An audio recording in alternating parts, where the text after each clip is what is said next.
बदल जाओ वक्त के साथ या फिर वक्त बदलना सीखो। बदल जाओ वक्त के साथ या फिर वक्त बदलना सीखो। मजबूरियों को मत कोसो, राह पर चलना सीखो। नमस्कार, जय हिंद दोस्तों। स्वागत है आप सभी का आपके अपने YouTube channel study CBL classes में। दोस्तों, आज का जो हमारा टॉपिक है वो बोर्ड परीक्षा के लिए क्लास 12वीं और क्लास 10वीं 10th और 12th दोनों के विद्यार्थियों के लिए बहुत ही ज़्यादा महत्वपूर्ण टॉपिक है, क्योंकि इसे हमने बोर्ड परीक्षा में हर साल पूछे गए प्रश्नों को जो है एक स्थान पर लिखकर जो है बताने का प्रयास किया है। आज की क्लास में हम आपको 3 ऐसे टॉपिक्स से परिचित कराएंगे, 3 ऐसी हेडिंगों को बताएंगे जो बोर्ड में प्रतिवर्ष पूछा जाता है। तो या तो आप इन टॉपिकों को पढ़ाने के बाद पूरे के पूरे टॉपिक का स्क्रीनशॉट ले लीजिएगा या फिर इसे आप नोट कर लीजिएगा। ये 100% 100% आना ही आना है इसमें से। तो चलिए समय ना गंवाते हुए टॉपिक को शुरू करते हैं। लेकिन उससे पहले यदि आप हमारे चैनल पर नए हैं तो चैनल को सब्सक्राइब कर लीजिए, पुराने हैं तो फिर उसके बाद वीडियो को ज़्यादा से ज़्यादा शेयर करिए, वीडियो को लाइक करिए, और अगर कोई चीज़ समझ में ना आती हो तो आप कमेंट बॉक्स में लिखकर सीधे हमसे पूछ सकते हैं। हम हर संभव प्रयास करके आपकी मदद करेंगे। लेकिन रही बात बोर्ड एग्ज़ाम की, तो आप लगे रहिए, अपनी तैयारी करते रहिए। तो चलिए शुरू करते हैं। आज का जो हमारा पहला टॉपिक है वो है परागण, पॉलिनेशन। देखा होगा दोस्त, ये टॉपिक तो हर बार आता है। तो परागण मैं बहुत डीपली नहीं जाऊँगा। आज मैं आपको निषेचन और द्वय निषेचन बहुत डीपली बताने वाला हूँ। परागण की वीडियो मैंने बहुत विस्तृत अपलोड कर दी है। आप मेरे इसी चैनल पर जा करके जो है उस वीडियो को देख सकते हैं स्टडी CBL क्लासेस पर। तो चलिए दोस्त शुरू करते हैं। कह रहा कि परागकणों, पॉलिन ग्रेन्स, जो परागकण होते हैं, जो परागकोश में भरे हुए परागकण, मतलब पुष्प का नरजननांग, ठीक है ना। परागकणों के परागकोश, परागकणों के परागकोश यानी पॉलन सैक से वर्तिकाग्र यानी वर्तिकाग्र तक पहुंचने की क्रिया क्या कहलाती है? परागण कहलाती है ना। कह रहा है कि आप इस परिभाषा को तैयार करिए। परागकणों के परागकोश से निकलकर वर्तिकाग्र तक पहुंचने की क्रिया क्या कहलाती है? परागण कहलाती है। अर्थात किसी पुष्प के पुंकेसर नर भाग से उसी पुष्प या उसी जाति के किसी अन्य पुष्प के वर्तिकाग्र मादा भाग तक परागकण का पहुंचना ही क्या कहलाता है? परागण कहलाता है। मतलब कि परागण 2 तरह का होता है। एक मान लीजिए पुष्प ये है और दूसरा पुष्प ये है। अब दोनों पुष्प में ये जो है इसका वर्तिकाग्र है और ये इसका परागकोश, यहाँ पे परागकोश एंथर है। यहाँ से परागकोश के इस पुष्प के वर्तिकाग्र पर गया तो भी परागण है, लेकिन पर परागण है। अगर इसी पुष्प का परागकण इसी के वर्तिका पर जा रहा है तो स्वपरागण है। या कोई एक ही पेड़ है, उसमें कई सारे पुष्प लगे और इसका पराग इस पे जा रहा है तो भी स्वपरागण। इसके बारे में मैंने बहुत विस्तृत वीडियो बनाई है, आप जाके देख सकते हैं। इसलिए मैं इस टॉपिक को बहुत ज़्यादा समझाने का प्रयास नहीं कर रहा हूँ। केवल परिभाषा जो आपको परीक्षा में लिखनी है उन परिभाषाओं को शॉर्ट में लेकर आया हूँ, ताकि आप देख लें, आप लिख लें, आपको परीक्षा में किसी प्रकार की कोई दिक्कत ना हो। तो कह रहा है कि परागकणों के परागकोश से वर्तिकाग्र तक पहुंचने की जो क्रिया है उसे हम क्या कहते हैं? परागण कहते हैं। या फिर अर्थात किसी पुष्प के पुंकेसर नर भाग उसी पुष्प के या उसी जाति के किसी अन्य पुष्प के वर्तिकाग्र तक पहुंचने की क्रिया जो है क्या कहलाती है? परागण कहलाती है। ठीक है दोस्त, उम्मीद करता हूँ ये परिभाषा आपकी तैयार भी होगी पहले से ही, बस इसे मात्र समझना है। और अगर नहीं तैयार है तो तैयार कर जाइए यहीं से। आप ये 2 काम कर सकते हैं, या तो आप पोस्ट करके वीडियो को लिख सकते हैं। ये सारे टॉपिक जो मैंने बनाए हैं या फिर आप दूसरा काम भी एक कर सकते हैं कि पढ़ाने के बाद मैं एक मौका देता हूँ स्क्रीनशॉट का, आप स्क्रीनशॉट भी ले सकते हैं या आप इसे जो है पॉज करके रोक कर जो है लिख भी सकते हैं। चलिए आगे हम बात करते हैं। आगे जो हमारा टॉपिक है वो भी बड़ा ही इम्पोर्टेंट टॉपिक है। इस टॉपिक का नाम है निषेचन, फर्टिलाइजेशन। फर्टिलाइजेशन बहुत ही आसान सी क्रिया है। इसकी परिभाषा सबसे आसान होती है। जैसे नर तथा मादा युग्मकों का आपसी संयुग्मन जो होता है, नर और मादा युग्मकों का आपसी संयुग्मन मतलब मिलना ही क्या कहलाता है? निषेचन कहलाता है। निषेचन को इंग्लिश में फर्टिलाइजेशन बोलते हैं। क्या बोलते हैं? फर्टिलाइजेशन। तो कहा कि नर तथा मादा युग्मकों का आपसी जो संयुग्मन होता है, अर्थात नर तथा मादा आपस में उनके युग्मकों को का आपस में मिलना ही क्या कहलाता है? फर्टिलाइजेशन कहलाता है, निषेचन कहलाता है। और यह क्रिया जो है कहाँ होती है? बीजांड के अंदर होती है, क्योंकि बीजांड के अंदर ही जो है भ्रूणकोश होता है ना। क्या होता है? भ्रूणकोश, जो कि एक मादा जननांग है और जिससे जा करके पराग के दो नर युग्मक क्या होते हैं? संयुग्मित होते हैं। इस क्रिया को ही हम क्या कहते हैं? निषेचन कहते हैं। यह पुष्प की आंतरिक एवं कैसी क्रिया है? जैविक क्रिया है। पुष्प की आंतरिक एवं जैविक क्रिया है। तो निषेचन की परिभाषा परीक्षा में लिखने को आती है, तो आपको मात्र इतना ध्यान देना है। आपको ध्यान ये देना है, आपको लिखना कैसे है दोस्त? आपको लिखना है कि पुष्प के नर तथा मादा युग्मकों का आपसी संयुग्मन निषेचन कहलाता है, या नर तथा मादा युग्मकों का आपसी संयुग्मन आपस में मिलना ही क्या कहलाता है? निषेचन कहलाता है। निषेचन कहलाता है। यहाँ तक भी लिख के रुक सकते हैं। अगर शॉर्ट में आंसर पूछ रहा तो, लॉन्ग में पूछ रहा तो और आगे बढ़िए। यह बीजांड के अंदर होने वाली क्रिया है। निषेचन पुष्प की आंतरिक एवं जैविक क्रिया है, मतलब पुष्प के अंदर होती है और एक जैविक क्रिया है। यह किसी प्रकार की कोई भौतिक क्रिया नहीं है। ठीक है ना। तो निषेचन एक आंतरिक और जैविक क्रिया है। तो पुष्प के नर तथा मादा जननांगों का आपसी संयुग्मन क्या कहलाता है? निषेचन कहलाता है। और अब आगे बढ़े तो आ जाते हैं निषेचन के बाद एक महत्वपूर्ण टॉपिक और हमसे पूछ देता है परीक्षा में, जिसका नाम है द्वय निषेचन, डबल फर्टिलाइजेशन।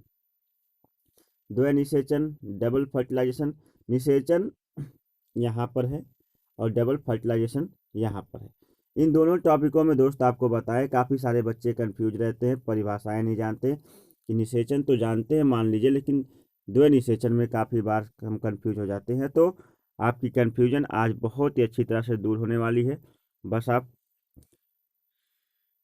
चैनल पर बने रहिए। देखिए, कह रहा कि पराग कोश में उपस्थित जो पराग कण होते हैं ना, और प्रत्येक पराग कण में दो नर युग्मक होते हैं तथा बीजांड कोशिका, बीजांड के अंड कोशिका तथा ध्रुवीय केंद्र के आपसी संयुग्मन को द्वय निषेचन कहते हैं। कह रहा कि पराग कण के नर युग्मक और ये जो बीजांड, यहाँ जो चित्र अभी मैं इसको समझा रहा हूँ, ये चित्र क्या है?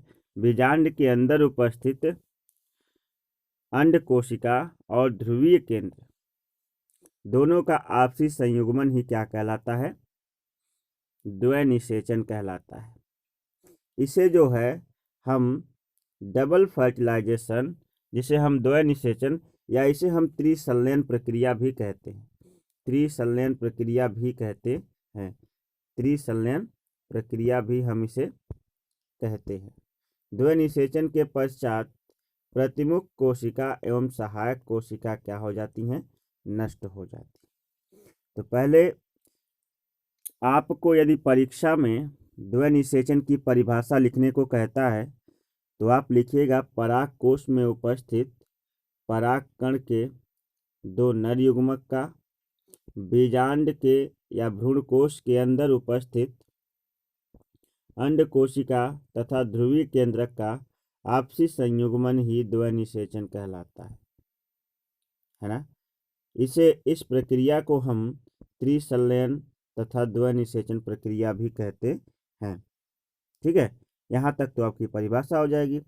द्वयनिषेचन के पश्चात प्रतिमुख कोशिका और साथ ही साथ सहायक कोशिका दोनों ही क्या हो जाती हैं, नष्ट हो जाती हैं, समाप्त हो जाती हैं, गायब हो जाती हैं। आइए चित्र को समझते हैं। अगर हमने चित्र को समझ लिया तो निषेचन और द्वयनिषेचन दोनों ही हमें बहुत अच्छी तरह से समझ में आ जाएगा। परागण तो मैंने परागण की वीडियो अपलोड कर दी है दोस्त। ये स्पेशली निषेचन और द्वयनिषेचन की ही वीडियो है। परागण की परिभाषा जिस प्रकार से पूछता है, एक महत्वपूर्ण वे में मैंने आपको परागण की परिभाषा समझा दी है।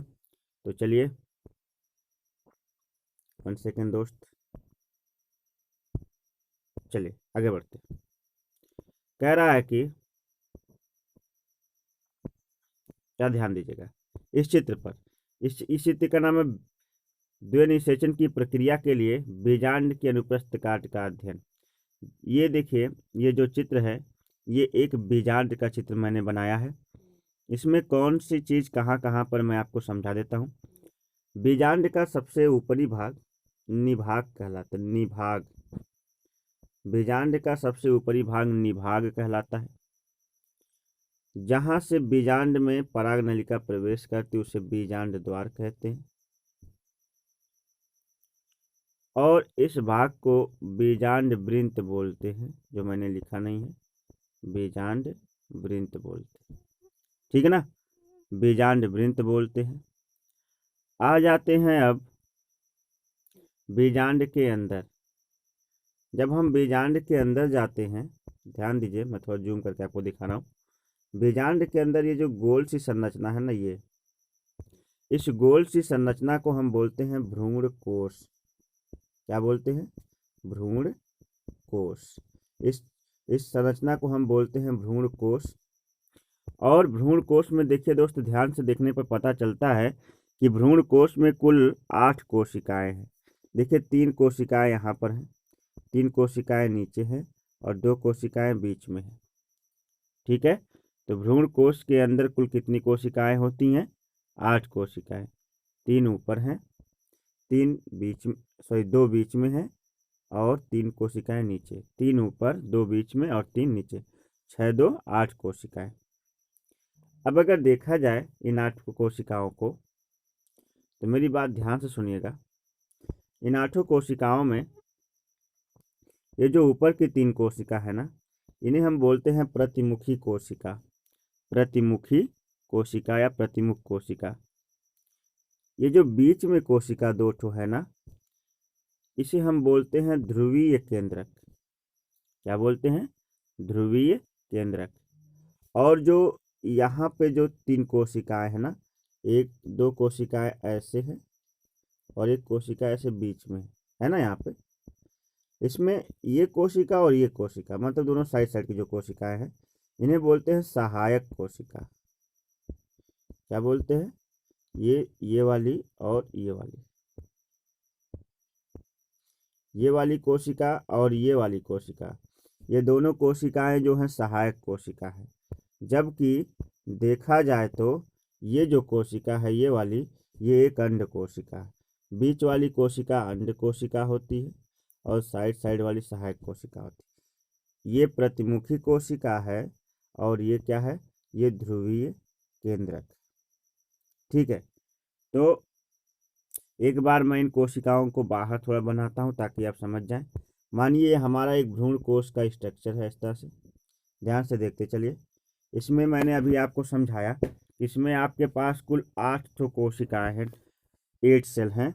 तो ध्यान से देखिएगा दोस्त, क्योंकि इस टॉपिक को आपने समझ लिया तो बहुत ही आपके लिए फायदेमंद होगा।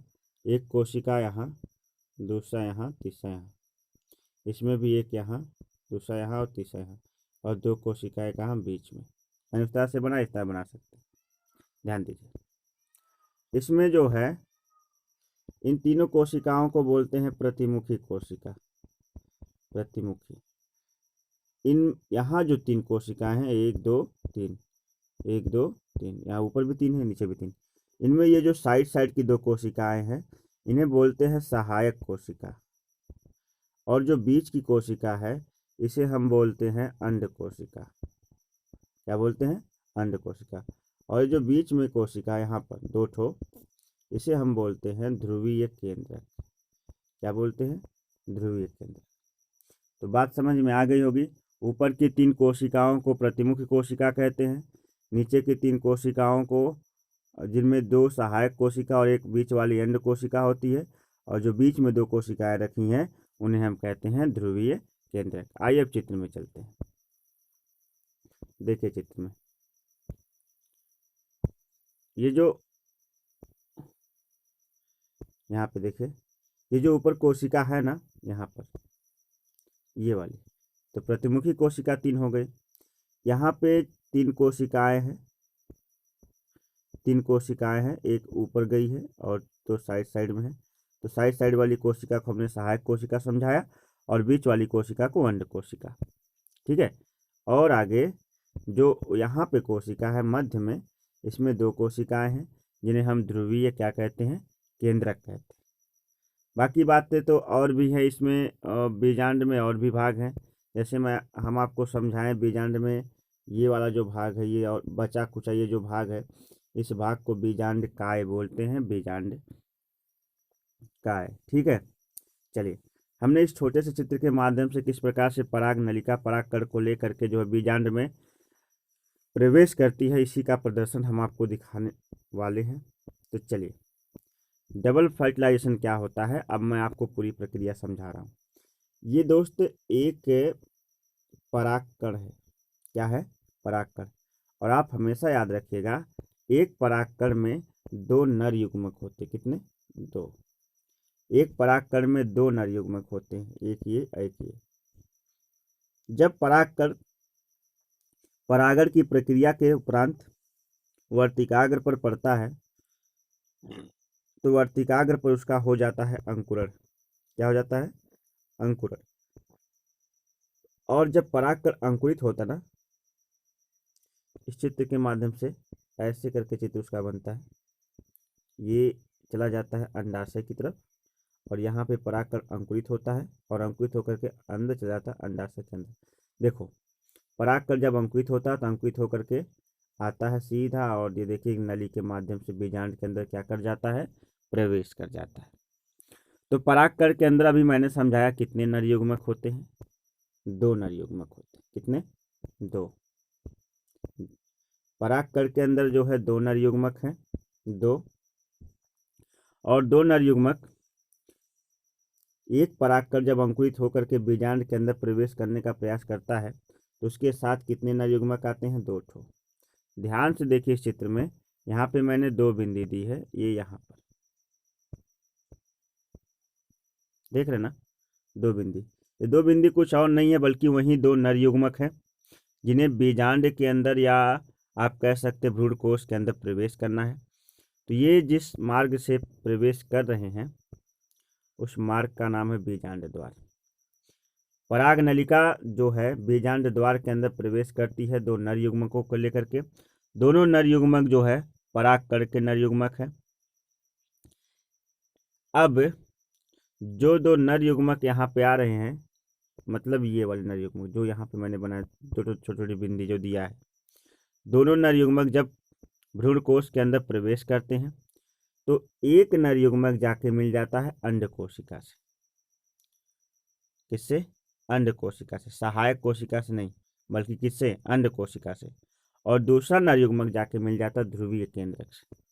ध्यान से देखिएगा, एक परागकण में 2 नर युग्मक होते हैं, एक नर युग्मक जाकर के अंड कोशिका से संयुग्मित हो जाता है, और दूसरा जो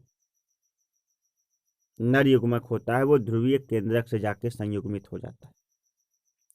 एक बार निषेचन होता है अंड कोशिका के साथ एक नर युग्मक का, और दूसरा निषेचन होता है ध्रुवीय केंद्रक के साथ एक नर युग्मक का। इस प्रकार के निषेचन को हम द्वय निषेचन कहते हैं। ठीक है ना? यानी एक अंड कोशिका के द्वारा हुआ निषेचन और दूसरा ध्रुवीय केंद्रक के द्वारा हुआ निषेचन। अब इन दोनों निषेचन को हम क्या कहते हैं? द्वय निषेचन कहते हैं। लेकिन ध्यान दीजिएगा, ध्रुवीय केंद्रक में कितनी कोशिकाएं हैं? 2 कोशिकाएं, जिनसे आकर के एक नर युग्मक आके संयुग्मित हो रहा है इनसे, है ना? और अंड कोशिका में कितनी कोशिकाएं हैं? अंड कोशिका में कितनी कोशिकाएं हैं? अंड कोशिका माने इस सहायक को छोड़ करके एक ही है। इनसे आकर एक नर युग्मक संयुग्मित हो रहा है, यानी एक इनसे हो रहा है और एक उनसे हो रहा है। कुल मिला के मेरे कहने का तात्पर्य यह है कि ध्यान से आप सुनिएगा कि अंड को एक परागकण में 2 नर युग्मक होते हैं। एक जो है जा करके किससे? अंड कोशिका से संयुग्मित हो गया, तो यहाँ पर एक निषेचन हुआ, और दूसरा जाकर के ध्रुवीय केंद्र संयुक्त हुआ, एक निषेचन यहाँ पे। तो ये कहने का तात्पर्य है, आप परिभाषा देखते हैं, परिभाषा कह रही है कि परागकोश में उपस्थित परागकण के 2 नर युग्मक होते हैं तथा बीजांड के अंड कोशिका और ध्रुवीय केंद्रक से आपसी संयुग्मन ही क्या कहलाता है? द्वैनिषेचन कहलाता है। तो देखिए, जब परागकण इसके अंदर परागनलिका प्रवेश करती है तो उसके अंदर उसके साथ 2 नर युग्मक जाते हैं, और एक जाकर के अंड कोशिका से संयुग्मित हो जाता है और दूसरा ध्रुवीय केंद्रक से, और इसी क्रिया को हम क्या कहते हैं? इसी क्रिया को हम कहते हैं द्वैनिषेचन। लेकिन एक बात याद रखिए, द्वैनिषेचन त्रिसंलयन का मतलब होता है कि ध्रुवीय केंद्रक के पास कितनी कोशिकाएं हैं? 2 कोशिकाएं, और अंड कोशिका के पास 1 कोशिका। कुल मिला के कितनी कोशिकाएं मिल रही हैं निषेचन भाग लेने? 3 कोशिकाएं। ध्रुवीय केंद्रक 2 कोशिका है, अंड कोशिका 1। अब जो है अंड कोशिका 1 कोशिका है, तो कुल मिला के 3 कोशिकाएं भाग ले रही हैं, इसलिए हम इसे कहेंगे त्रिसंलयन। यानी 2 बार निषेचन हो रहा है, एक बार अंड कोशिका में और एक बार ध्रुवीय केंद्रक के साथ, इसलिए इसे हम द्वैनिषेचन बोलेंगे।